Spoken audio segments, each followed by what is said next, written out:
Civil ડિફેન્સની તૈયારીના ભાગરૂપે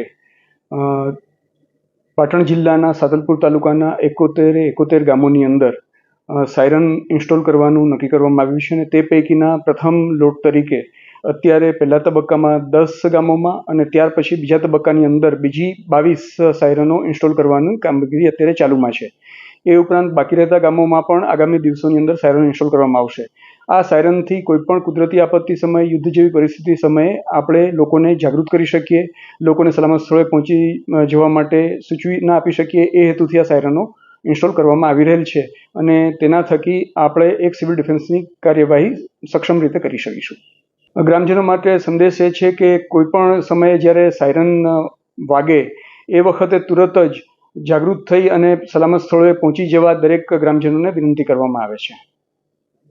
મારું નામ જાડેજા સુમેરસિંહ જજામ, તાલુકો સાતલપુર, જિલ્લો પાટણ। ભારત પાકિસ્તાનના યુદ્ધના માહોલ દરમિયાન સરકારશ્રીની ગાઈડલાઈન મુજબ લોકો સાયરન વગાડી રાત્રેના 8 વાગે બ્લેકઆઉટ કરાવી લોકો પણ સજ્જ છે અને તમામ પ્રશાસન પણ સજ્જ છે। અત્યારે પણ અમે સાયરન લગાડેલું છે અને બ્લેકઆઉટના નિયમનું સતત પાલન કરીએ છીએ અને તમામ વહીવટી વિભાગ ખડે પગે છે અને લોકો પણ સજ્જ છે। દરેક લોકો સજ્જ છે, પ્રશાસન પણ અમારી સાથે સજ્જ છે। લોકોની સાથે પ્રશાસન અને વહીવટી વિભાગ તમામ સજ્જ છે। સિસ્ટમથી પહેલી ફાયદો અમને એ છે કે લોકો તરત આ સાયરન વાગીથી સજાગ થઈ જાય અને પોતાની રીતે સજ્જ રહે છે। આ સાયરન સિસ્ટમ લગાડી તે મુજબ સરકારનો લોકો સાયરન વાગીને સજ્જ થાય તે બદલ સરકારનો પણ આપણે આભાર માનીએ છીએ અને વહીવટી વિભાગનો પણ આપણે આભાર માનીએ છીએ। મારું નામ જયશંકભાઈ ખેંગારભાઈ આહિર, ગામ ફાંગલી।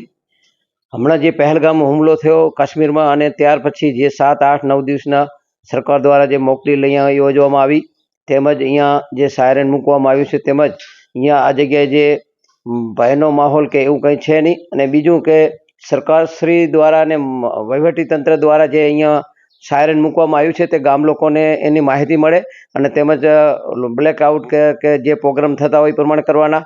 બીજું કે જે અમારા સરહદનું ફાંગલી ગામ છે પણ અહીંયા કોઈ ભયનો માહોલ કે એવું કાંઈ છે નહીં અને અમે સાથે મળીને રહીએ છીએ। તેમજ વહીવટીતંત્રે જે અહીંયા કામગીરી કરી છે તેમજ અમને માહિતગાર કર્યા। આ સાયરન જે લગાવવામાં આવ્યું છે તેનો ઉદ્દેશ એ છે કે જે સાયરન વગાડવાથી ગામ લોકો સચેત થઈ જાય અને તેની માહિતી અમે લોકો સુધી પહોંચાડી શકીએ। તેમજ જે સાયરનથી બધા સાવચેત થઈ જાય અને એને ગામની અંદર જે લાઇટો બંધ કરવાની આ તે બધી માહિતી મળે અને તેમજ તેના માટે અમે કરી છીએ અને આના જે લગાવવામાં આવ્યું છે તેમાં વહીવટીતંત્રનો ખૂબ ખૂબ આભાર માનીએ છીએ।